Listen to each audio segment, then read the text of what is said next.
Police મથકની ટીમે ₹37,03,200 ની કિંમતના ભારતીય બનાવટના દારૂ તેમજ એક ટેમ્પો સહિત કુલ ₹47,10,200 ના મુદ્દામાલ સાથે એકને ઝડપી પાડ્યો હતો।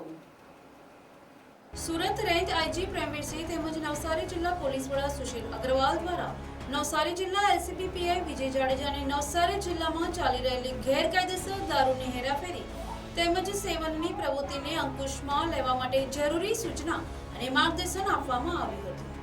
તે અંતર્ગત આ સૂચનાઓનું અસરકારક પાલન કરવા માટે એલસીબી પીઆઈ વિજય જાડેજાની સૂચના મુજબ એલસીબી સ્ટાફના PI SV Ahir, RS Gohil, DM Rathod તેમજ પીએસઆઈ વાજી ગઢવી અને એલસીબીનો પોલીસ સ્ટાફ ખાનગી બાતમીદારો રોકી તપાસમાં હતા। તે દરમિયાન સિનિયર પોલીસ ઇન્સ્પેક્ટર વિજય જાડેજાને મળેલી બાતમીને આધારે એલસીબીની ટીમે નેશનલ હાઈવે નંબર 48 પર મુંબઈથી અમદાવાદ જતા ટ્રેક ઉપર બોરિયાસ ટોલ નાકા પાસે વોચ ગોઠવી હતી। તે દરમિયાન બાતમીવાળો ટેમ્પો નંબર KA 21C6593 આવી પહોંચતા એલસીબીની ટીમે ટેમ્પાની તલાશી લેતા તેમાંથી ₹37,03,200 ની કિંમતનો 18,432 બોટલ જેટલો ભારતીય બનાવટના વિદેશી દારૂનો જથ્થો મળી આવતા એલસીબી પોલીસે રાજસ્થાનના બાડમેર ખાતે રહેતા 24 વર્ષીય ટેમ્પો ડ્રાઈવર મનોહરલાલ રામકિશન બિશ્નોઈની ધરપકડ કરી ₹37,03,200 નો દારૂ તેમજ ₹10 લાખની કિંમતનો ટેમ્પો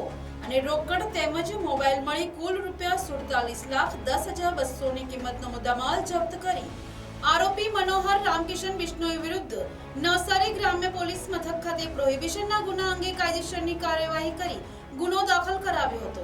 જ્યારે આ ગુનાના અન્ય 2 આરોપીઓને વોન્ટેડ જાહેર કર્યા હતા। ત્યારે આ ગુનાની વધુ તપાસ નવસારી ગ્રામ્ય પોલીસ કરી રહી છે। Report NTC news Navsari.